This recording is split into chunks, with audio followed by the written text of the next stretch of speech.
Sejam bem-vindos a mais um episódio do nosso querido X da Questão, gente. Estamos aqui novamente, eu, você, Cleverson Pereira, para a gente discutir e abordar e conhecer, não, meu Deus, eu ia aprender. Pode ser aprender?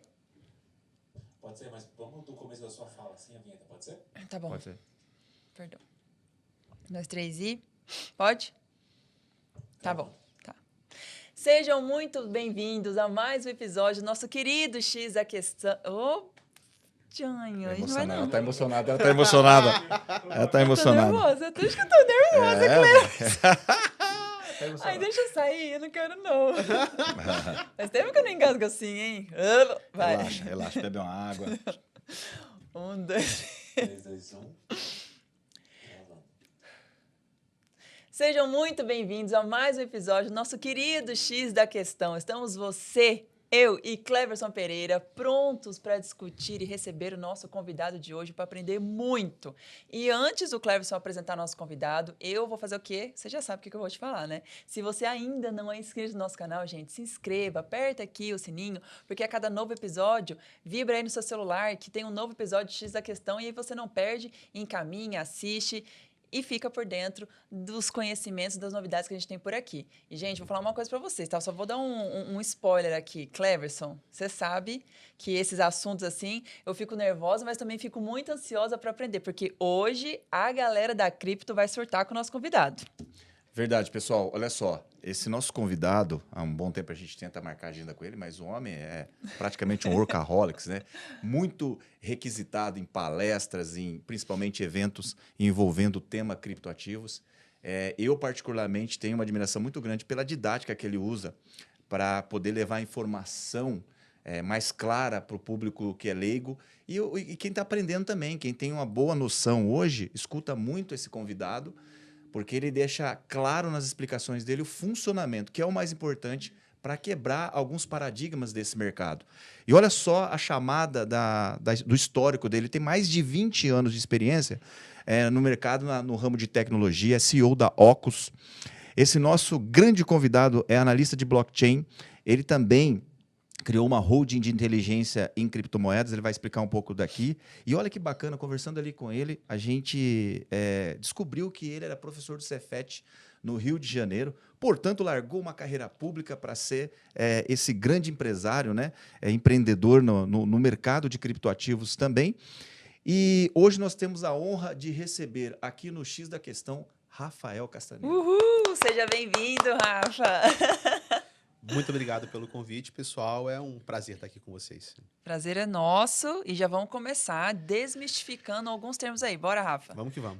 Bom, gente, vocês não estão entendendo o que já aconteceu nos bastidores, tá? Praticamente um podcast externo entre Cleverson Pereira e Rafa, uma aula. Então, bora que vocês vão aprender junto com a gente. Rafa, bora desmistificar para a galera. Blockchain, criptoativos, ativos virtuais. Por onde começar? Legal. Vamos começar falando da perspectiva do dinheiro. Vamos dar um passo atrás, né? Hoje, no nosso universo conhecido, o dinheiro já é majoritariamente digital. Existem muito mais unidades de real na tela dos computadores dos bancos do que existem cédulas físicas de real para representar aquele dinheiro. A maior parte da movimentação hoje de real, pelo menos no dia a dia das pessoas, já é eletrônica. As movimentações de grandes contas interbancárias, internacionais ou compensações entre bancos também é majoritariamente eletrônica. Então a gente brinca, né, como se essa galera de cripto estivesse trazendo uma revolução dos ativos digitais, mas na verdade o real já é majoritariamente digital. O dólar, o yuan, o ien, essas moedas são majoritariamente digitais. O que muda quando a gente fala da perspectiva de blockchain é que o dinheiro, digamos assim, dos criptoativos, ele é digital de nascença. E é diferente do dinheiro que nós temos hoje, conhecido como real e companhia, que são dinheiros analógicos que foram digitalizados. Primeiro, eles eram metais preciosos que foram trocados por certificados de depósito. Os certificados de depósito do ouro deu origem às cédulas. As cédulas deram origem ao dinheiro corrente, que depois, depositado em banco, os bancos se digitalizaram e viraram depósitos virtuais. Então, a infraestrutura muda. A natureza é digital. O dinheiro da blockchain, a gente fala sobre ele já, ele é digital. Mas o dinheiro do Itaú, do Bradesco, da Caixa, do Banco do Brasil, do Banco Central, também é digital. Agora, o que acontece é que a infraestrutura, ela paga um preço por ser obsoleta. Como é que funciona hoje o sistema bancário? Cada banco tem o seu próprio software. E são programas de computador que a gente brinca, feitos numa linguagem ancestral, COBOL, da década de 70. Tem 3 coroas que sabem dar manutenção no sistema e, pelo amor de Deus, eles morrerem e ninguém mais sabe dar manutenção no sistema. Então, a infraestrutura bancária, muito embora ela seja digital e tecnológica, ela é extremamente despadronizada e super incompatível. Né? O Pix melhora isso quando o Banco Central faz um sistema e fala, olha, usem o meu sistema. Mas até antes do Pix, cada banco tem o seu sistema e existe muita dificuldade de uma interconexão suave, sem fricção entre esses sistemas. O dinheiro da blockchain, ele já nasce digital. E do mesmo jeito que hoje a gente tem um padrão nacional para transferências, que é o Pix, como o dinheiro da blockchain ele já nasce digital, a gente tem, na verdade, um sistema de Pix também, só que ele é global. A maneira de você fazer uma transferência digital de criptoativos no mundo da blockchain é a mesma, uniforme e independente se você está na Coreia do Norte, na China, nos Estados Unidos, na Libéria, no Brasil, na Tanzânia, na França ou em qualquer outro lugar. Ou seja, é o mesmo sistema. Então, eles são digitais, mas o que cripto fala é, nós criamos um padrão universal. E todo mundo sabe, pela história da evolução tecnológica, que padrões fazem o quê? Eles economizam dinheiro. Quando a infraestrutura telefônica, por exemplo, anos 90, fazer ligação de celular para celular interurbano. Você tinha um celular da ATL, antiga Claro, para fazer uma ligação para a antiga telefônica. Sei lá, Rio-São Paulo. Você ia gastar R$ 250 para falar 10 minutos no celular. E quem pagava era quem recebia, o que era pior ainda, né? Um negócio insano. Por quê? Porque aquela infraestrutura analógica, ela era extremamente obsoleta, caótica, cara. A interconexão, então, das duas, mais cara ainda. Aí vem uma empresa chamada Skype e fala o seguinte, gente, vamos pegar a voz das pessoas e vamos padronizar e empurrar pela internet. Voz por IP. A partir do momento que esse padrão nasce, você barateia drasticamente e o custo de uma ligação interurbana, que era R$ 200, 10 minutos, vai a zero. E você hoje faz ligação para qualquer lugar do Brasil com um plano pré-pago de R$ 25. E ninguém está nem aí mais para isso. Então, o que Skype e voz por IP fizeram com a telefonia é o mesmo grau de disrupção que blockchain e ativos digitais criptonativos, que a gente vai falar sobre eles já já, quer fazer com o sistema bancário tradicional ou com a maneira como o dinheiro tradicional flui. Não só dentro de um país, mas como ele flui no mundo. Porque no Brasil a gente é muito bem atendido com o Pix. Problema, tem ônus e bônus, né? Mas a gente tecnologicamente é muito bem atendido pelo Pix. E blockchain fala, por que não ter um Pix global? Para pessoas e empresas e para todos, em todo lugar, a todo momento. Essa é a proposta. Como ela funciona, a gente pode separar, né, num outro comentário. Perfeito. Perfeito. O Rafa, a gente estava conversando ali sobre essa questão, você falou bem da questão de agilidade, ser essencialmente digital e de redução de custo, que chama muita atenção, né, essa tecnologia. Então, por exemplo, hoje quando nós falamos nas stablecoins, que tem essa solução, permite essa solução, né, como você disse, de uma transferência internacional, como que funciona hoje, por exemplo, na transação? Por que é mais barato? Por que você consegue fazer uma transação e fornecer um ativo para o seu cliente, no caso, e ele ser mais barato do que o tradicional? O tradicional que nós estamos dizendo aqui, como você falou também, que é digital, que é o sistema bancário, o sistema financeiro. Legal. Quando você fala do sistema tradicional, tem 2 elementos que encarecem ele. São muitos sistemas que não são compatíveis entre si, mais ou menos gambiarrados e porcamente costurados para dar uma ilusão de um sistema unificado. E essa obsolescência tem o seu custo. Mas também existe um fator que encarece o sistema financeiro tradicional, que é a conveniência do oligopólio estabelecido pelos bancos tradicionais. Então, cara, tem uma coisa muito curiosa, né? Que hoje, é óbvio que ainda vai ser assim por muito tempo, tá? Mas hoje, se você faz uma transferência muito grande, você paga uma taxa maior por ela. Uma transferência pequena, uma taxa menor. Ou seja, as taxas cobradas pela movimentação financeira interbancária, elas são proporcionais ao volume movimentado. E para a gente é super natural, né? Poxa, o cara que vai transferir 15 milhões tem que pagar mais do que o cara que vai transferir R$ 1.500. É natural, mas por que é assim? Se o dinheiro ele já é majoritariamente digital, Então, transferir 15 milhões ou 1.500 é trocar bits e bytes na tela de um computador. Para o computador, o esforço necessário para atualizar o balancete é o mesmo. Por que a gente cobra a mais, então? Porque desde a época do faroeste, onde você tinha que enfiar 5.000 barras de ouro numa carroça e atravessar uma estrada perigosa pra caramba, se você está atravessando mais ouro, você tem que contratar mais guarda. E por isso o transporte fica mais caro. Só que até hoje a gente se comporta como se essa fosse a maneira como o dinheiro fosse atravessado. E isso não é necessidade, isso é conveniência. A conveniência dos poucos operadores que são os grandes intermediários da máquina financeira global. Por que eles cobram caro? Porque eles podem. Porque só tem eles e porque eles já estão arranjados entre si. Né? Essa palavra é meio pesada, né? Mas é um grande cartel. Né? Não é um cartel criminoso, é uma organização que se organiza. É assim, cara, as tarifas são essas. A gente compete até aqui e se a gente começar a cobrar menos do que isso, não é jogo para ninguém. Mas existe uma grande conveniência. E a blockchain, ela escancara isso. Porque o que é uma blockchain? E agora a gente pode voltar. Uma blockchain é um programa de computador. Tá, o que é o Bitcoin? Bitcoin é um software. O que é Ethereum? Ethereum é um software. Né? O que são as stablecoins? Elas são software, são programas de computador. Esses programas de computador, eles são como sistemas bancários independentes. Por que eu falo isso? Porque eles têm um conceito muito comum do mundo bancário, que é correntista e saldo. Então, são softwares que controlam saldos e contas correntes. É só isso.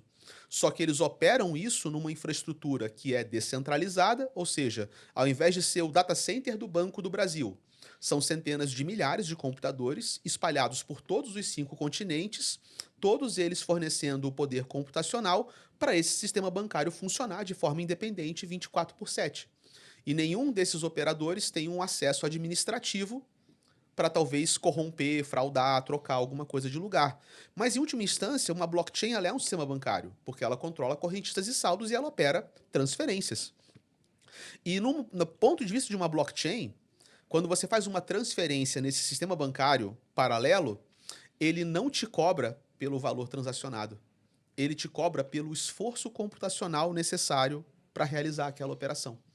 Então, em termos de você fazer uma transferência de valor numa Ethereum ou até numa rede mais barata, que são redes derivadas como Arbitrum, Polygon, Base, se você transfere de uma carteira para outra, de uma conta corrente para outra, $1.000, $5.000, $50.000, $1 milhão, ele vai cobrar a mesma tarifa, que é tipo 0,0005 centavos de dólar por aquela operação.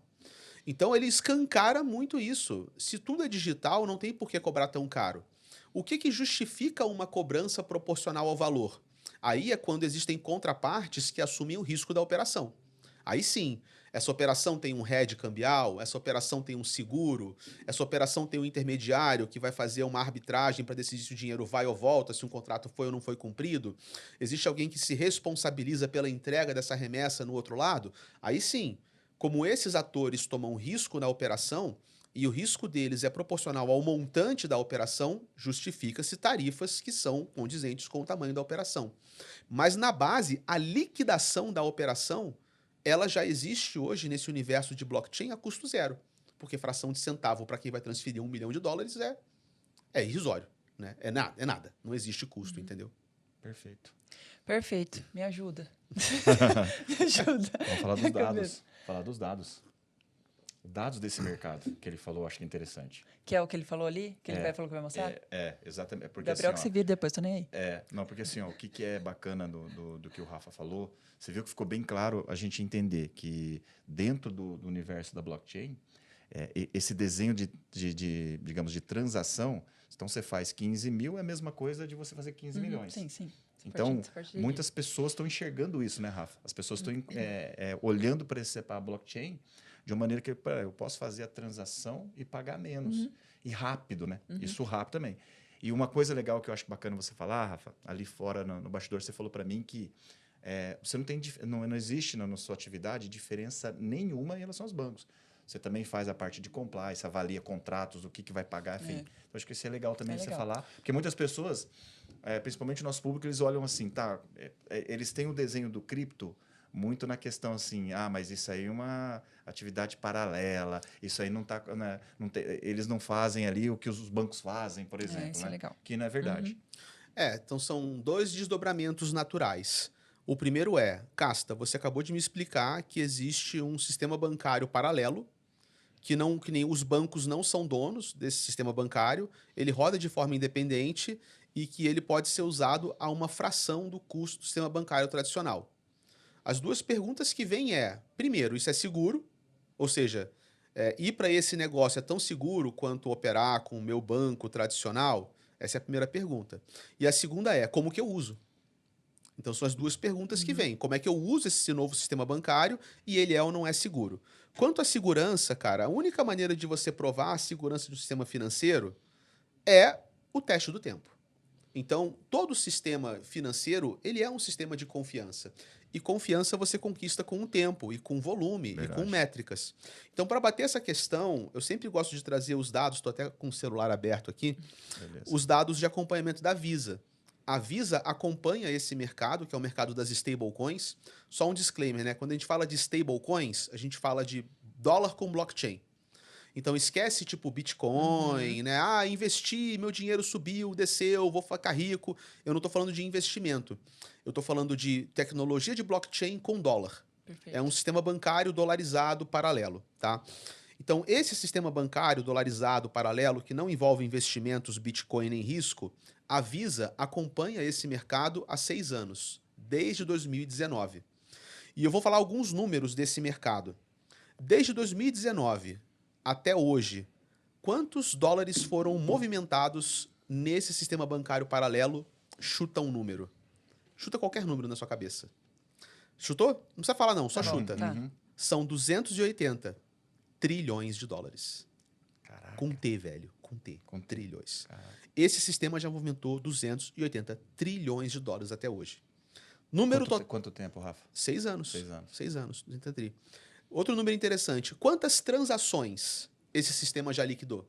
Ou seja, né? Quantos PIX esse sistema já fez? Resposta? Cadê aqui? 21,4 bilhões de transações individuais.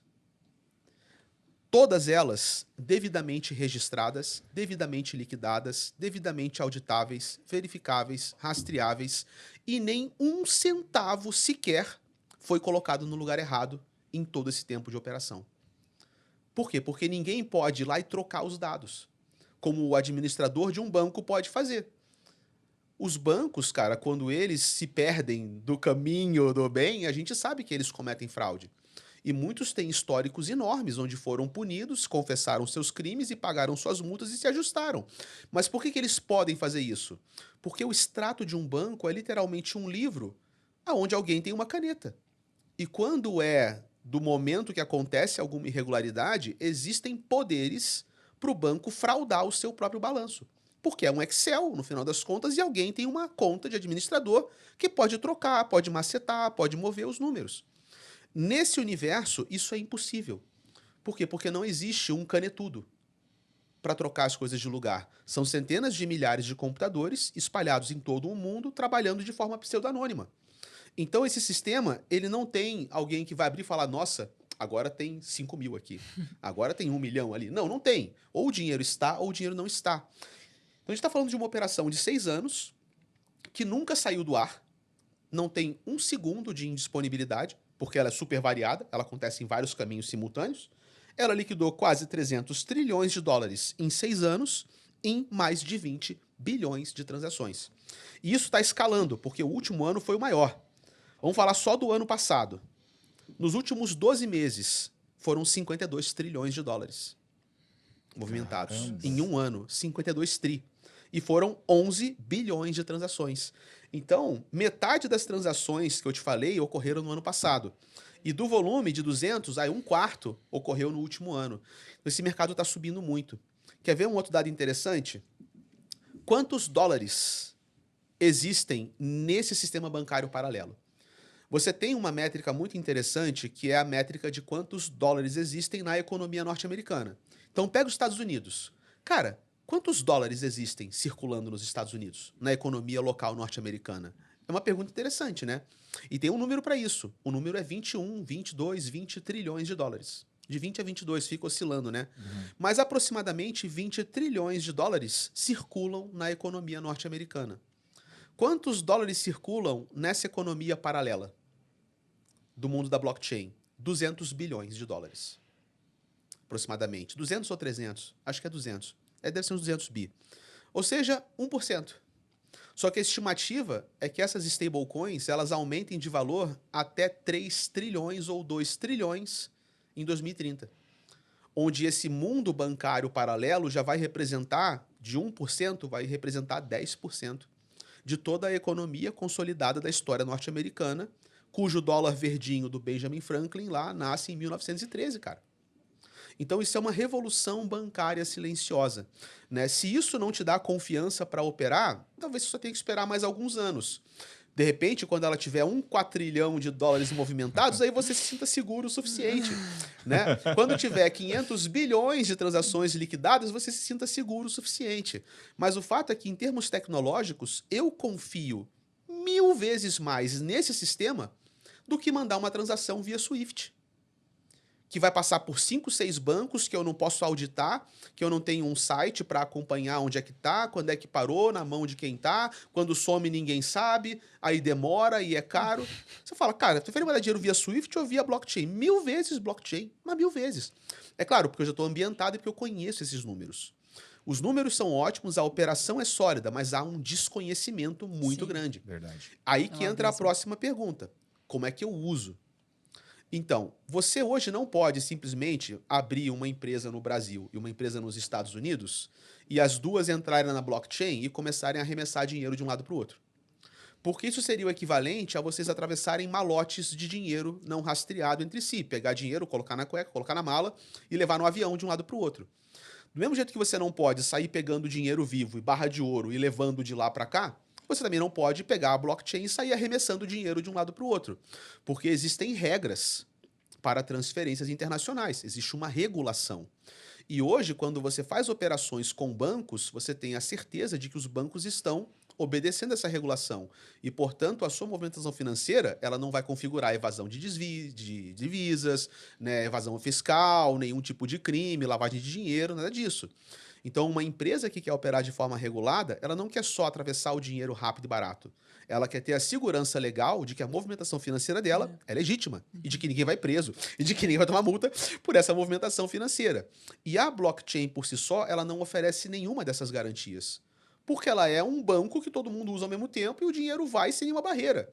Você quer mandar dinheiro para uma carteira da Coreia do Norte? Você pode. Para a Rússia, vai financiar o Hezbollah? Você pode.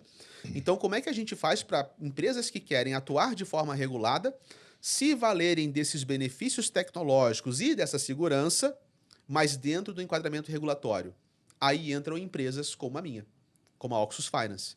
O nosso trabalho é esse, é fazer uma interconexão entre os bancos, entre as empresas e entre a tecnologia de blockchain, para que os empresários possam fazer operações reguladas, legítimas, com fechamento de câmbio, com invoice, com comprovação, com os processos de compliance, anti-money laundering, tudo bonitinho, mas tendo economia no tempo e na taxa que eles pagam por estarem se valendo da tecnologia de blockchain.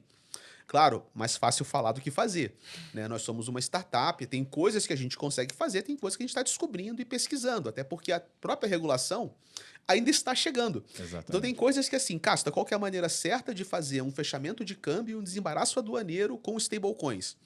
Não tem, porque a regulação ainda não chegou lá. Né? A gente hoje sabe, por exemplo, que stablecoins são câmbio. Isso a gente sabe há uma semana atrás. Há uma semana atrás saiu a normativa do Bacen que classifica stablecoins como câmbio. Então, beleza, poxa, olha só. Stablecoin é câmbio. Então, desembaraço aduaneiro, fechamento de câmbio, será então que eu consigo fazer algum tipo de documento que comprova uma transação que, em vez de ser o código do SWIFT, ser o código da blockchain? Se é câmbio, se não é? Então, qual que é o formulário? Qual que é a normativa? Vai ter um campo para preencher? Esse tipo de coisa você tem que estar pesquisando e tem que estar cutucando para entender. Mas o nosso trabalho, o nosso mote é sempre pesquisar e trazer o máximo possível de inovação financeira da blockchain para operações do universo regulado com foco em corporações, entendeu? Aulas, Incrível, Cleverson, incrível, aulas. incrível, Eu incrível. tô achando incrível você tá admirado. Eu Sim, fico- poxa.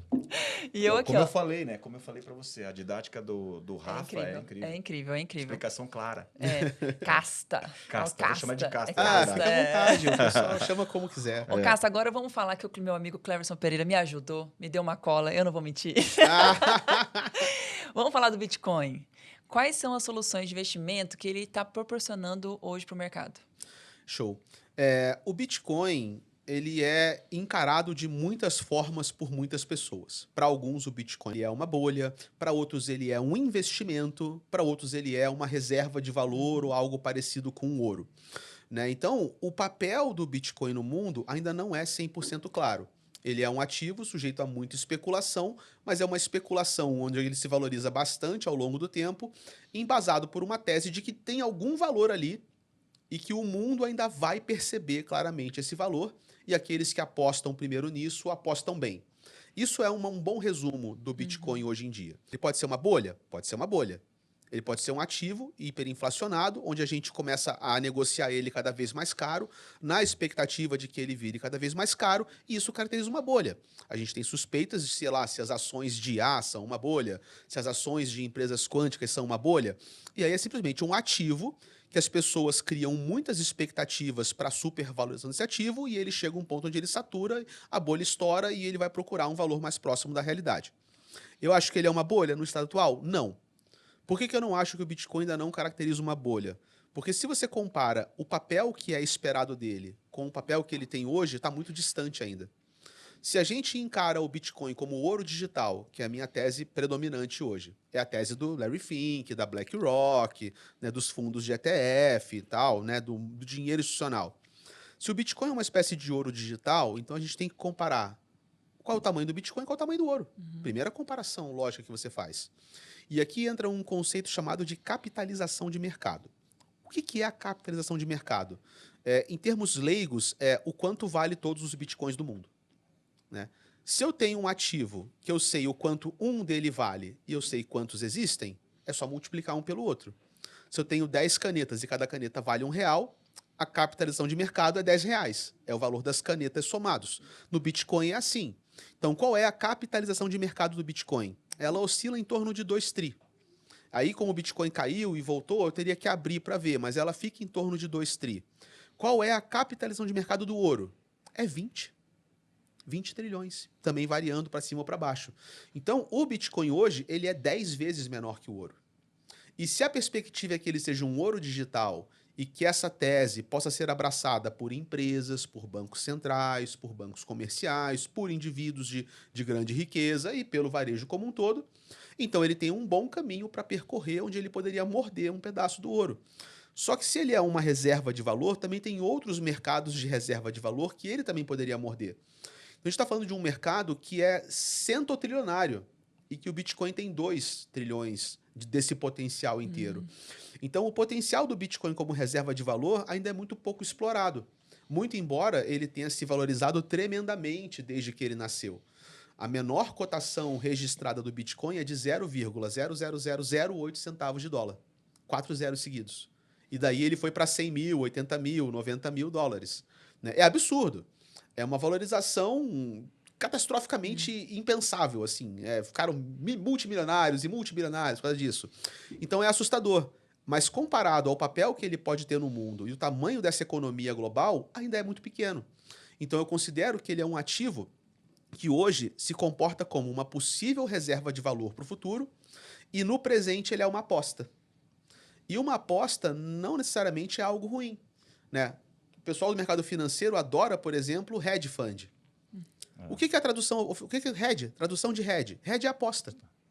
O que é um hedge fund? Um hedge fund ele é um fundo que aposta nas teses contrárias. Ele tenta ganhar dinheiro com as coisas que dão errado.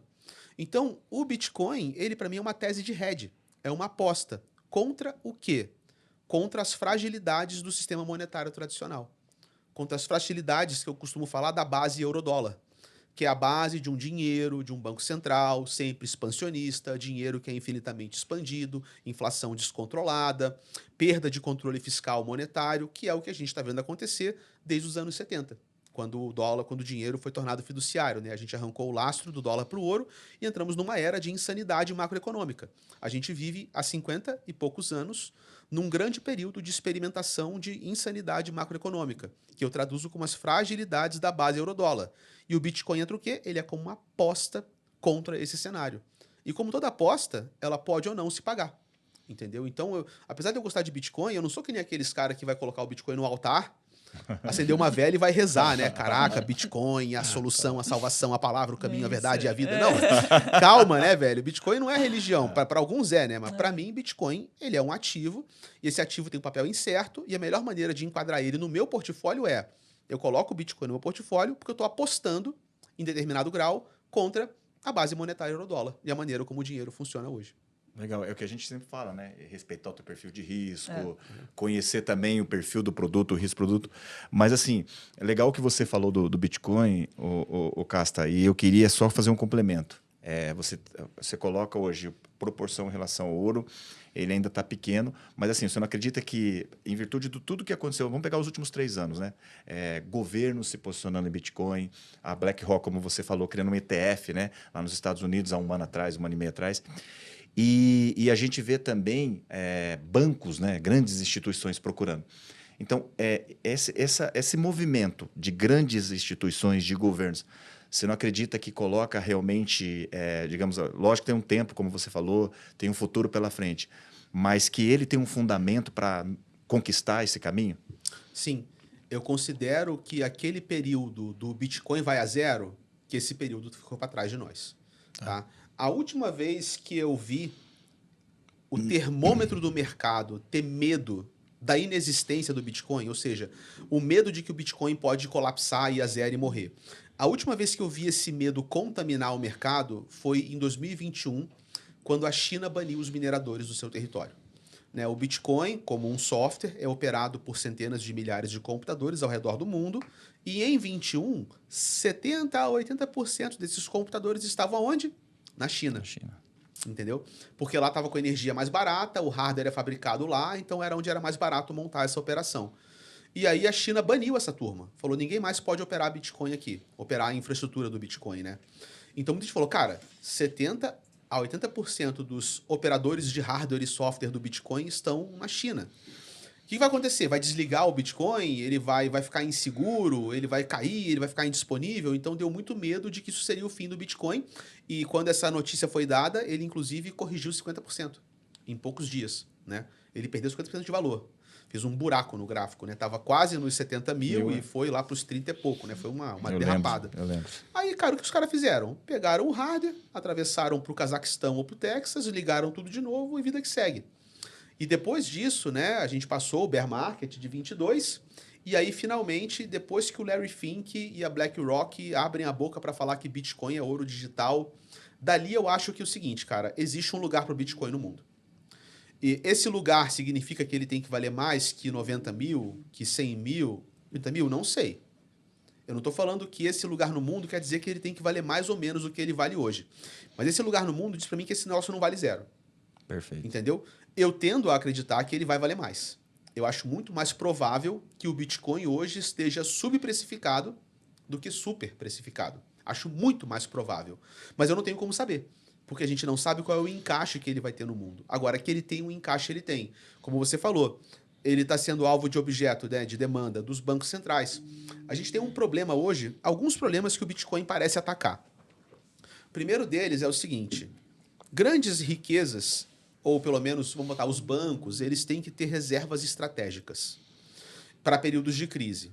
Eles têm que reservar o seu valor. É bem a tese do ouro digital, reserva de valor. Como é que um banco central reserva valor?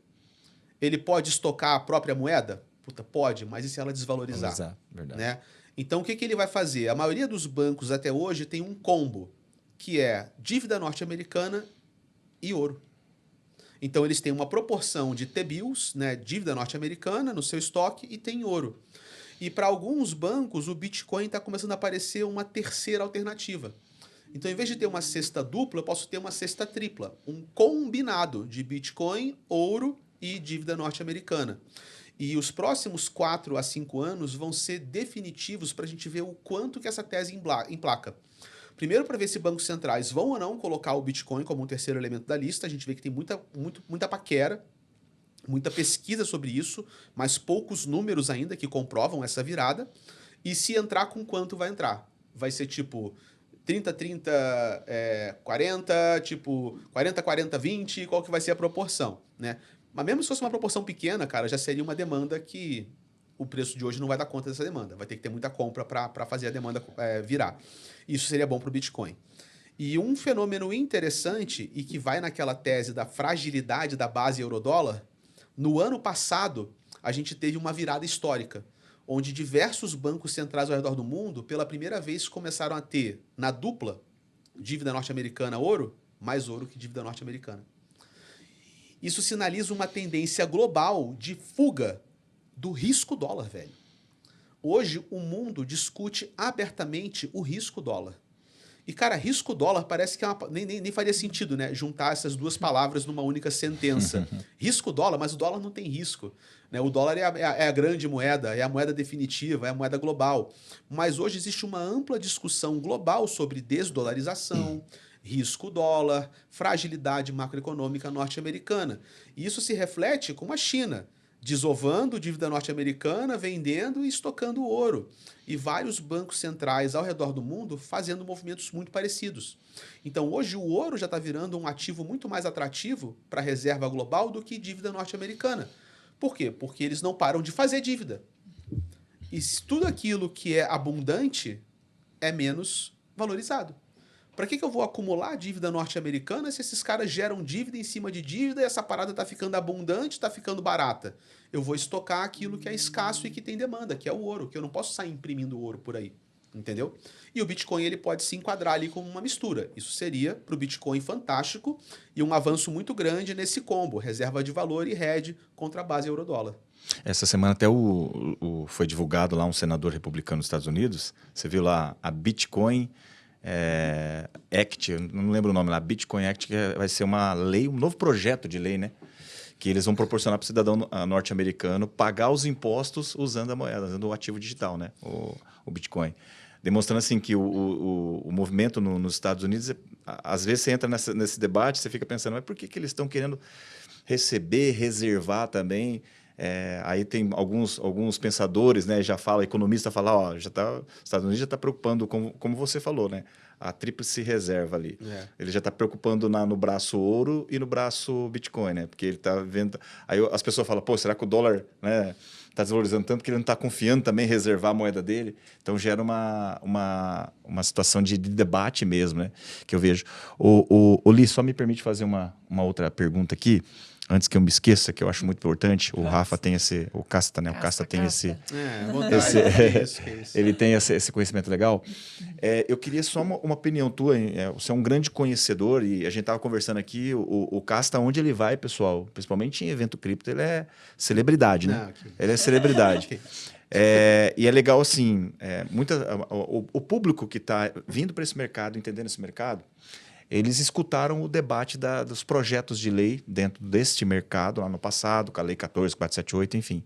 E, como você citou bem, uma semana atrás, o Bacen produziu, né, divulgou as resoluções. E muito se debatia a questão assim, ó, será que o governo, a parte governamental, virá com leis que inibe essa liberdade que as tecnologias proporcionam? Então, eu queria ver de você, sim, Rafa, como que você enxergou assim, essa normatização? Na tua opinião, beneficia ainda mais o mercado? Teve algumas travas na tecnologia, mas é bom para o mercado? Ou você acredita que essa lei ainda precisa passar por atualizações e melhorias? Boa pergunta. A gente pode encarar isso na perspectiva de dois grandes grupos, né? Que primeiro é a operação de varejo, as pessoas que no dia a dia se relacionam com cripto, e segundo, de empresários e empreendedores que querem fazer negócios com empresas que mexem com cripto, tá? Do ponto de vista do varejo, teve um grande golpe, tá? Na perspectiva deles, que o pessoal está muito, muito inquieto com isso, que é a obrigatoriedade de que corretoras que trabalham e atuam no território brasileiro informem a Receita as carteiras de cripto dos seus usuários. Porque até hoje existe uma percepção no mundo cripto de que o mundo cripto se divide em dois. O mundo cripto centralizado, que são as corretoras, e o mundo cripto descentralizado, que é quando você é tipo nerd hacker e você vai direto na blockchain. Você usa a blockchain de forma independente, tá? A perspectiva das pessoas até hoje é que quando você usava a blockchain de forma independente e não tinha nenhuma empresa ou grande empresa de corretagem intermediando a sua vida no mundo cripto, que essa vida era blindada. Blindada dos olhos da Receita, blindada da regulação, da fiscalização, dos impostos.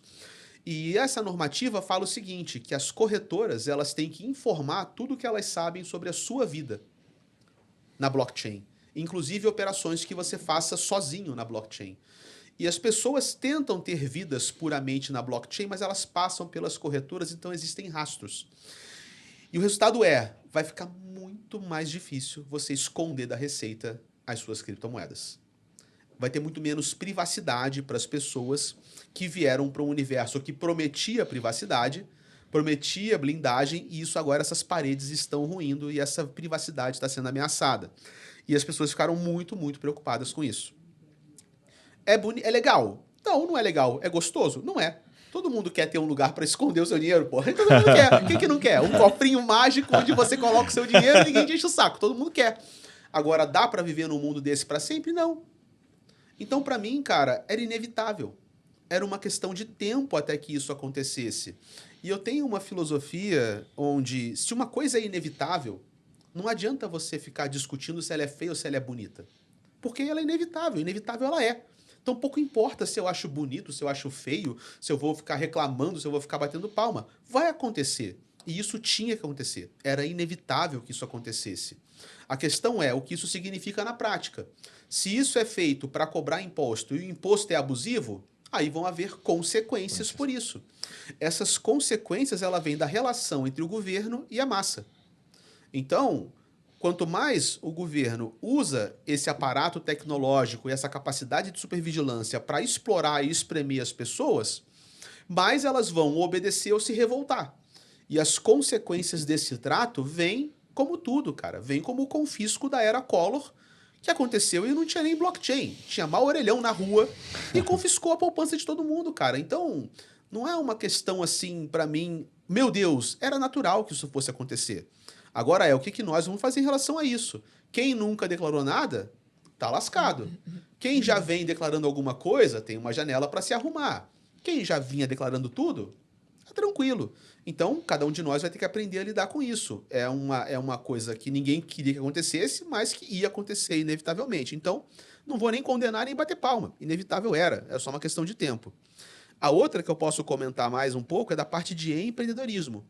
As regras para você ter uma operação de fintech, ou uma operação de VASP, ou de IP, e atuar com corretagem, compra e venda de cripto, elas endureceram bastante. Mas, ao mesmo tempo, ficaram muito mais claras. Então, pelo menos agora você sabe que você pode fazer uma empresa que opere stablecoins e que ela é operada de forma muito similar ao câmbio. Porém, você vai ter que ter uns 10, 30 milhões para poder balizar a tua operação, a licença vai ser cara, ela vai ser burocrática, você vai ter que obedecer um monte de regra, mas você sabe como operar de forma legal. Então, ao mesmo tempo que essa regulação ela endurece o jogo para muitos empreendedores, ela também filtra boa parte dos atores do mercado. Então, tem um lado bom e um lado ruim. O lado ruim é que para as pessoas que querem contar com serviços garantidos e regulados, essa regulação vai expulsar muitos atores amadores do mercado. Perfeito. E vai favorecer os atores profissionais que conseguem bater de frente com a burocracia, vencer a burocracia, vencer os impedimentos financeiros monetários e empreender. O resto vai ter que ir para o mundo global e operar fora do Brasil. Porque dá, tá? A blockchain é global. Então, nada impede você de fazer um projeto na blockchain e operar ele no mundo inteiro. E aí, quem usa cripto que se vire para acessar. Né? Mas para você operar como uma atividade regulada no Brasil, o jogo endureceu. E para aqueles que querem esse serviço regulado, eu acho que a consequência não vai ser tão ruim assim. Vai forçar os atores a se profissionalizarem e você vai ter que ser muito forte para vencer a barreira regulatória e a barreira monetária. Mas se você tem um empreendimento que é forte o suficiente para vencer essa barreira burocrática e para vencer essa barreira monetária, então você também é um negócio forte o suficiente para oferecer um bom serviço na ponta final. Porque se você consegue vencer essa trolha burocrática e essa trolha monetária, você consegue vencer muitos outros problemas. Então, eu não tento encarar isso por um lado bom, né? O nosso foco como empresa da Oxo sempre foi 100% regulação. Não é uma coisa, não é porque eu acho bonito ou porque eu acho feio, é porque estrategicamente o nosso foco era vamos oferecer blockchain para o dinheiro regulado. Então, para a gente mudou muito pouca coisa essa normativa. Ela só deu alguns ajustes. Mas boa parte do que veio ali são coisas que nós já estávamos antepreparados para realizar. Ter dinheiro para poder colocar garantia de colateral, para poder comprar licença muito cara, ter advogado junto para vencer a burocracia, para fazer papelada, para fechar parceria de correspondência bancária.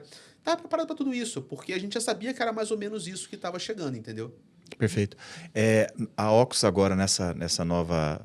Você vê o movimento, por exemplo, como você falou do normativo, você vê o movimento contra a Oxo, por exemplo, com uma concorrência maior, porque você vê lá na resolução que tem a prestadora de serviços de ativos virtuais e os bancos e corretoras podem fazer também essa atividade. Então, o que você acredita que vai ser o grande diferencial? Você acredita, primeiro que vem uma concorrência bancária para você, mas mesmo vindo essa concorrência bancária, o que você faz, os bancos têm know-how? Você vê mais ou menos assim, Rafa?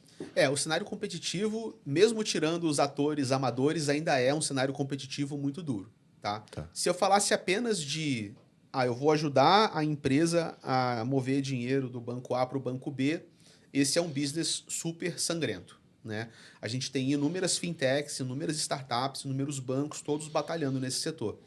Então, quando a gente olhou para esse mercado, a gente pensou, cara, não adianta só a gente vir brigar aqui. Por mais que a gente seja bom, nós somos dinheiro de software, meu sócio também. Meu sócio é ex-MIT, cara, pra você ter noção, né? Eu sou ex-IME, ele é ex-MIT.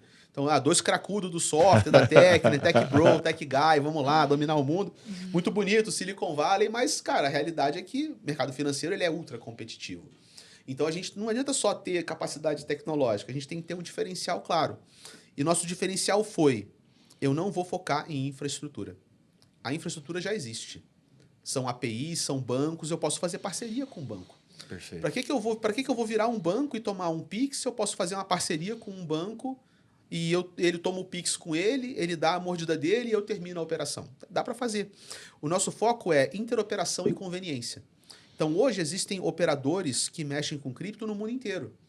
E minha ideia é interoperar todos esses caras de forma que o meu usuário final não precise interagir com múltiplas soluções. Então, eu viro um agregador ou um orquestrador de soluções. Eu vou te dar um exemplo. Eu quero fazer uma operação de comprar cripto no Brasil, stablecoin no Brasil, para depois pegar essa stablecoin e passar ela para alguém que vai fazer isso virar um depósito local no Banco da Turquia. Dá para fazer? Dá.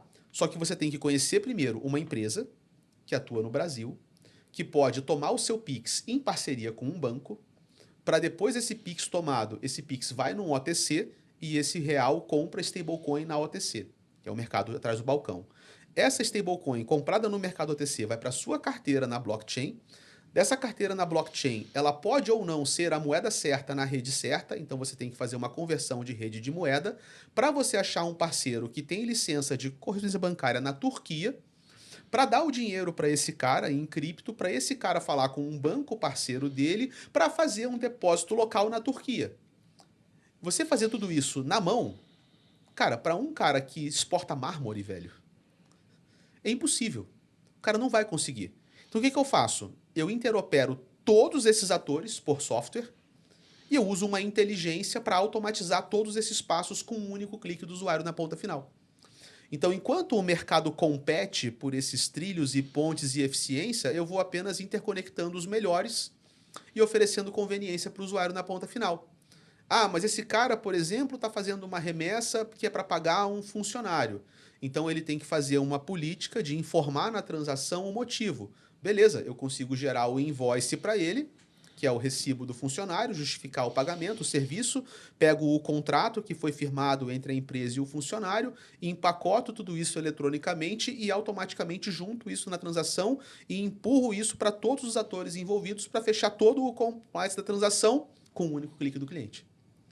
Então, esses serviços envolvem expertise tecnológica, muita habilidade de negociação para conseguir sentar na mesa com esses atores e esses atores conversarem com você, permitirem que você interaja com eles, eles vão ter que acreditar na sua reputação, no teu negócio, na tua habilidade de negociar, e conhecimento burocrático, legal, jurídico, para fazer a justificativa da transação de forma correta e eletrônica.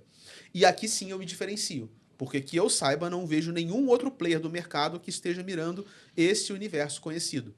Né? E é assim que a gente vai se diferenciar. Essa é a nossa visão de mercado hoje, entendeu? Maravilha. Li, você permite só fazer a última pergunta? A última, porque Tá eu tenho boa? uma aqui. Tá Eu tenho boa uma aqui. aqui. É rapidinho. Só para a gente poder ilustrar, demonstrar assim, Casta, para o nosso telespectador, um ponto bem interessante, assim, sobre custo. Né? Então, o Cleverson chegou lá e vai fazer uma transação no banco. Quanto que ele vai gastar em média no banco, pelo banco? E quanto que ele gasta em média pela blockchain? Show. Depende muito do tamanho, né? Tô falando de corporações, né? Tá. Usuários finais, cara, vão pagar 1% para cima, até muito mais do que isso, né? Tá. Mas empresas bilionárias, elas conseguem fazer transações abaixo de 1%, que fecham no mesmo dia ou no dia seguinte. Então, empresas muito, muito ricas, elas são muito, muito bem servidas pelos grandes bancos. As empresas de médio porte sofrem um pouco mais. Quando você fala de Brasil e Estados Unidos, é melhor. Quando você fala de Brasil e Europa, um pouco menos. Brasil, Ásia, muito menos. Então, na média, uma média global, que é uma média grosseira, tá? Uma transação tradicional, ela no Swift, ela vai cobrar de 2 a 5% de taxa e vai levar de 2 a 5 dias úteis para ser finalizada. Se você está no eixo Brasil-Estados Unidos, é para baixo da média. Se você está no eixo Brasil-África, você está muito acima da média. Mas a média é essa. Né? Nossa ideia é consolidar essas transações, todas elas abaixo de 1%, com um dia no máximo de fechamento, né? Independente de país. Claro que isso é um objetivo. Né? Isso envolve muito negociação. Eu vou te dar um exemplo. Eu fui para a Token 249, que é um evento em Singapura, e eu fui lá para quê? Para achar correspondentes bancários no cinturão chinês financeiro. Taiwan, Hong Kong, Singapura e Dubai. Né? Lá eu achei um monte. Aí você tem que sentar com cada um deles e negociar. Cara, qual é a sua tarifa? Ele, se você movimentar acima de tantos milhões, é 0,3. Eu falei, legal. Então, 0,3 para descer em Taiwan, 0,2, 0,3 para subir no Brasil, somando tudo 0,6, eu colocar um pouquinho do meu 0,7, 0,8, consegui. Então, é um jogo matemático entre aqueles que participam da operação, mais o seu take rate, senão você vai à falência, né, que é a conveniência da integração, para chegar numa taxa que bate a taxa tradicional, não para os ultra ricos, mas para as empresas de grande porte. Né? Minha estimativa é trabalhar com empresas que remetem de centena de milhar a dezena de milhão por mês. Então, empresas que vão lhe dar ali 500 mil dólares por mês, 1 milhão de dólares por mês, 20, 50 milhões de dólares por mês. Quando o cara passa muito disso, ele já consegue sentar direto com um grande banco e esse grande banco vai fazer um arranjo legal para ele. Porque os grandes bancos, quando você fala do grande dinheiro, eles também têm alternativas para contornar o SWIFT, tá? Muitos deles não fazem SWIFT, eles fazem compensação bancária. Então, eles já têm correspondência bancária em mais de um país, eles têm liquidez em mais de um país, então ele recebe o dinheiro num país e libera no outro. E é só um jogo de balancete entre os bancos, depois eles se recalibram quando é interessante. Só esse mecanismo é super eficiente, tá? Você faz transações a um preço muito bom e muito rápido. Só que essa máquina, ela não é acessível pro médio grande porte. Ela é acessível para quem tem muito dinheiro e para quem faz transações, né, muito que bem. É um percentual pequeno, É um percentual pequeno, sacou? Tô falando de empresas muito, muito ricas, né? E tem um mercado desatendido. A gente está mirando nesse mercado, entendeu? Perfeito. Para mim, o cérebro do Casta é a própria blockchain, tá? Tem uma blockchain, tem uma blockchain. Tem uma ali. blockchain no cérebro Validando dele. as informações. Não né? é possível aqui ó, o tempo todo. Incrível, Como é que pode, incrível. né, processar aqui? Ó. Mas, ouvindo aqui essa aula ao vivo aqui para mim, eu fiquei filosofando, fiquei pensando, você falando sobre liberdade, sobre tecnologia.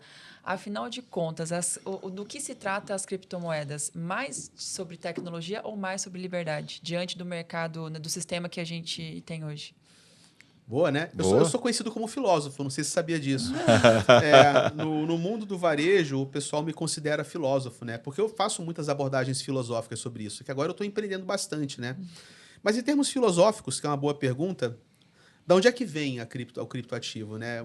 Muitas pessoas não sabem falar da origem, onde é que nasceu esse negócio de blockchain, de Bitcoin, de cripto. Quando você faz essa pergunta para algum entendedor do mercado, a maioria deles vai falar para você que, por exemplo, o mercado cripto começa com o white paper do Bitcoin, em 2008. Mas, na verdade, cara, o Bitcoin ele é fruto de um movimento de contracultura tecnológica que remonta aos anos 70, que é o movimento cypherpunk, o movimento criptoanarquista, que era um grupo de uma galera muito nerd, muito anarquista, assim, toda forma de Estado é ruim, tem que usar a tecnologia para anarquia capitalista, anarcocapitalismo, uma galera muito contra a cultura. E o Bitcoin, ele remonta às ideias e aos trabalhos desse grupo de ativismo tecnológico. Então, o Bitcoin, na sua raiz, é uma raiz criptoanarquista. É uma raiz da filosofia de que a tecnologia tem que empoderar o indivíduo contra o Estado e dar para o indivíduo armas para resistir ao avanço do Estado. E aí é na perspectiva do indivíduo anarquista, porque para ele, imposto é roubo, né? É aquela filosofia. Não estou validando ela, também não sou criptoanarquista, estou só explicando como foi. Então, ele nasce assim. O Bitcoin nasce como uma arma anti-Estado, anti-banco, anti-cartório. Só que a partir do momento que esse mercado amadurece e as estruturas tradicionais começam a ver que, caraca, essa tecnologia é rápida, essa tecnologia é barata, essa tecnologia é segura. Eu vou clonar a tecnologia, abandonar os ideais anarquistas e vou usar a tecnologia no âmbito regulado. Então, hoje, existe sim uma grande cisão no mercado entre aqueles que ainda abraçam as raízes dos ideais criptoanarquistas e vão para essa cultura do Bitcoin como a defesa moral contra o vilão tirânico do Estado maléfico, ou as redes de privacidade, onde você fica 100% criptografado e ninguém consegue chegar em você, e utilizar VPNs, sacou? E redes de segurança. Essa galera existe. E eles movimentam uma economia. P2P, que é o mercado de pessoa descentralizado, anônimo, tudo isso existe e ainda borbulha muito. Só que, em paralelo a isso, teve a galera que vestiu o puffzinho da Faria Lima e falou, vamos trabalhar. Ótimo. E eu apareci, eu usei o puffzinho no podcast. Nossa, os caras me zoaram, velho, quando eu usei o puffzinho da Oxus, assim. Eu usei de sacanagem, o pessoal me zoou muito. E essa galera foi para esse lado regulado. Fala, cara, tem negócios para ser feito no mundo regulado. E essa tecnologia ela é tão boa, que mesmo desvinculada desses ideais, ela pode ser usada para reformar o sistema tradicional tecnologicamente, para tornar ele mais rápido e mais barato e fazer muito negócio com isso. E essa galera está avançando. Né? Mas as duas frentes existem e elas hoje, um não gosta do outro, né? Tem uma rixazinha rolando ali, né? Você traidor do movimento, você é um ripongo, criptoanarquista. Então, tem ali, né? É uma galera bem diferente. Eu acho até que esse tipo de regulação que veio, ele vai forçar essa rixa a ser ainda maior. Porque o cara que quiser continuar como contracultura, cypherpunk, ele vai ter que ficar muito mais fechado. Ele vai ter que usar muito mais barreira tecnológica, ele vai ter que usar muito mais precaução para fugir da vigilância do Estado, porque o olho do Estado está ficando maior. Né? O olho do Big Brother está enxergando em mais lugares. Então, vai ficar cada vez mais complicado você ser da contracultura e da resistência, e isso vai tornar esses caras ainda mais culturalmente fechados e isolados, mas eles vão continuar existindo, e eu acho que é bom que eles existam, sim, mesmo que eu não faça parte deles. Por quê? Porque eles existindo, eles mantêm o Estado em xeque. Tá? O Bitcoin não existiria, e toda essa consequência não existiria, se não fossem esses ativistas fazendo o ativismo deles. Então, eu acho importante, sim, que existam atores e linhas de pensamento e correntes que não deixem o Estado descansar, que forcem esse aparato a ficar incomodado, porque incomodado, pelo menos, ele sai ali daquela zona de conforto e ele melhora. Se a consequência disso é uma blockchain regulada, tudo bem, mas se essa blockchain regulada facilitar a vida do empreendedor médio e baratear o custo dele, pô, legal. Favorecer a inovação, tirar um pouco do excesso de controle oligopolista dos bancos, pô, legal. Não são consequências ruins. Só não é o sonho da utopia criptoanarquista, mas eu acho que pode ser um meio do caminho. Perfeito. Prometo que são as últimas duas, tá? Não. Aí você faz o bate. Não. Aí você faz o bate aí, beleza? Vamos ter parte 2 com Casta. Tem assunto, né, Creve? Tem bastante demais. Casta, só para encerrar bem rapidinho. Curiosidades. O Casta é consumidor ou tem criptoativos na sua carteira? Né? É a primeira pergunta. E a segunda, como que você citou vários números interessantíssimos, assim, como que você particularmente, sem esses números, sem essas projeções, direcionamento do mercado, mas como o Casta vê daqui 5 anos essa atividade, por exemplo, das stablecoins? Legal. Eu tenho cada vez menos criptoativos, tá? Por incrível que pareça. Eu acho que aquele sonho de que você vai virar investidor de cripto, e vai montar um portfólio de criptoativos e vai enriquecer com a sua carteira, esse sonho, para mim, ele foi despedaçado nos últimos 4 anos. Não para mim, mas para boa parte do mercado.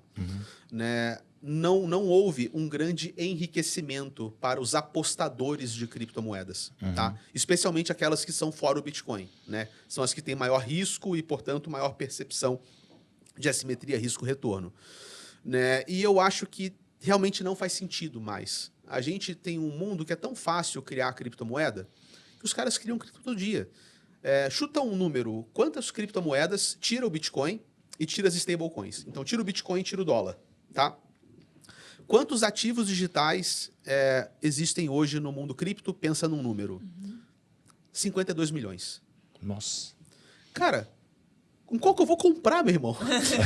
Meu Deus, assim, tu vai ter que achar a agulha da agulha Meu no palheiro. Deus. Então, como é muito fácil criar um token, é muito fácil criar distração. E o mercado ficou muito pulverizado, porque é muita promessa, é muita fumaça, é muito engodo. Então, eu estou cada vez mais dedicado a ficar investido em Bitcoin e pouquíssimos ativos que eu vejo valor, não na perspectiva de que eles vão me tornar rico, mas na perspectiva de que eles diversificam a maneira como eu preservo o meu valor. Perfeito. Entendeu? E como é que eu enriqueço em cripto? Isso eu já tenho essa sensação há uns 3 anos atrás, tá? Cada vez mais, quem vai enriquecer em cripto é quem trabalha com cripto. É quem realmente usa essa tecnologia, não para você... Cara, se todos nós quisermos enriquecer comprando sigla mágica da internet e ficar parado olhando no computador, quem que está produzindo riqueza? Não estamos produzindo tecnologia, não estamos produzindo produto, bem, serviço, nada. A gente é um monte de maluco comprando uma sigla e olhando para a tela do computador esperando o dinheiro se multiplicar sozinho. Não tem como isso ser a solução para a emancipação financeira de milhões de pessoas. Vão ser milhões de especuladores, é isso? O mercado cripto, ele vai resgatar as pessoas ou vai emancipar as pessoas, transformando todas elas em apostadores de siglas. Não faz sentido algum. A gente tem que gerar atividade produtiva. Então, temos que gerar empreendedores que usam a tecnologia para alguma finalidade que atinge o mundo real. E a analogia que eu faço é a mesma analogia do fim da bolha.com. Bolha.com, anos 90. Um monte de empresa, nada a ver com alguma coisa.com, todas elas voando na bolsa. Nenhuma delas fazia nada. A bolha.com estoura. Todas essas empresas vão a zero, tirando as pouquíssimas que viraram big techs. Quem enriqueceu de fato? Quem ficava comprando e vendendo pet.com? Ou, sei lá, camisas.com? Ou os caras que foram empreender e fundar Google, Amazon, Tesla, Nvidia e as grandes big techs? Foram os empreendedores, foram aqueles que empreenderam e fizeram tecnologia. Então, para mim, o mercado de trabalho cripto ele vai ficar bom enquanto cada vez mais ele compensa quem trabalha melhor do que quem especula. Porque como um mercado produtivo, nós temos que incentivar mais a produção do que a especulação. Senão a gente não está melhorando nada para ninguém. Estamos fazendo um monte de zumbi que vai ficar apostando num cassino gigante eterno. E eu acho que é essa virada que está acontecendo hoje. Então, como é que eu vou enriquecer? Eu vou enriquecer empreendendo. Fazendo um negócio, pegando cliente e criando valor no mundo real. E esses ativos vão servir o quê? Para eu diversificar a minha proteção, a minha blindagem, a minha perspectiva de ter o valor mantido no futuro, sacou? Perfeito. Sacou? Saquei. Então tá bom. Perfeitamente. Sacou? Essa é carioca, né? Sacou, Carioca. sacou a casta. Vamos pro meu bate-bola? Bora. Bora lá. Eu e as minhas perguntas da tecnologia. AK Chat GPT. Ah, boa. Bora lá, Rafa. Melhor ferramenta para aprender sobre cripto? Ler, testar ou errar? Testar e errar. Com pouco dinheiro. Um erro que doeu, mas valeu ouro para você. Foi comprar um NFTzinho que foi a zero. Foi um só e tava bom. Nunca mais comprei outro. Uma coisa que o Casta lá de trás jamais acreditaria sobre o Casta de hoje. Nossa, que eu ia ser chefe executivo, que eu ia ser executivo de uma empresa. Né? Hoje eu sou chefe de operações, né? Eu nunca imaginei que eu fosse terminar de C-level de um negócio financeiro. Isso eu nunca imaginei. Sensacional. Um país que está vencendo silenciosamente a corrida das criptos. Cara, Singapura. Aqui é o eixo Singapura-Dubai, né? Os dois estão voando em cripto. E se você tivesse que escrever uma frase numa placa para o mundo cripto, qual que seria? Tem uma frase muito boa minha. Sabe quando a gente fala de cripto e o pessoal fala, pô, mas eu vou comprar Bitcoin agora, né? Já tá tarde. Aí a gente fala, não, tá cedo. Então a gente fala isso, né? Não, tá cedo, tá cedo, tá cedo. Minha frase é, ainda tá cedo, mas não vai ser cedo para sempre. Boa, é isso aí. Sensacional, Muito bom. Casta. Muito Cara, bom. olha, eu sei que o Cleve deve estar aqui admiradíssimo, assim como eu, de ter você aqui com a gente no X da Questão, assim como a galera que está assistindo a gente. Tenho certeza que o pessoal da Cripto aí, a galera que acompanha a gente, vai, assim... ficar igual a gente, né, Com Cleve? De certeza. boca aberta. Muito obrigado por ter transbordado aqui com a gente todo o seu conhecimento, a sua didática que é fenomenal, mesmo para mim, que me considero, né, obviamente, uma criança entendendo tudo que você está falando. Então, obrigada mesmo pela paciência aqui com a gente, tá? De verdade. Legal. O Rafa, mais uma vez, obrigado pelo seu tempo. A gente sabe da tua agenda que é corrida, né? E um dos grandes diferenciais conhecendo o Rafael, ou Casta, né? Foi a autenticidade dele, né? Primeiro, um cara muito simples, mas o que antes de conhecer você, eu não conhecia a tua simplicidade, eu conhecia a tua comunicação. Sim. Eu acho que é um fator muito forte teu. Você consegue, repetidas vezes eu falei isso aqui, mas assim, tem que reforçar porque você consegue pegar um tema que é tão cheio de tabus, cheio de terminologias, e converter ele para uma linguagem que as pessoas conseguem entender, até imaginar a transação. Eu, quando assistir os vídeos dele falando, eu imaginava já a transação acontecendo. Então, é muito bacana essa habilidade que você tem. E eu queria realmente agradecer o Rafa mais uma vez aqui. E você que acompanhou realmente, compartilhe esse conteúdo, porque eu acredito que esse mercado, que para mim, eu sou um defensor de que esse mercado não tem mais volta, ele é o futuro. Quanto mais você compartilha, mais pessoas você dá a oportunidade de ter informações tão preciosas como ele passou aqui para nós. E agora, eu queria que você, olhando para aquela câmera ali, as pessoas que querem ouvir mais, saber mais sobre o Rafael Castaneda, como te encontram? Show. Aquela ali? Essa aqui. Essa aqui. Então, beleza. Turminha, para quem acompanhou, muito obrigado, viu? Quem quiser me seguir nas redes sociais é @castacripto, cripto com Y. E para quem quiser conversar sobre a Oxus Finance, talvez você possa ser um parceiro ou cliente potencial, pode me inscrever no Instagram ou acessar oxus.finance, tá? Direitinho na internet. E obrigado pelo convite, pessoal. Perfeito. Rafa, obrigada a você. E a gente vai ficando aqui falando novamente para que você compartilhe, gente, esse podcast. Gostou? Conta pra gente, deixa aí nos comentários se fez sentido para você, porque é o que a gente sempre fala, a gente sempre termina assim, né, Cleve? Conhecimento bom é Exatamente. conhecimento compartilhado, e aqui rolou muito conhecimento. Então, tenho certeza que para alguma pessoa, não somente para você, vai fazer sentido esse podcast. Até lá, até a próxima edição. Você não Pode falou. terminar assim, pode terminar assim. Até a próxima edição.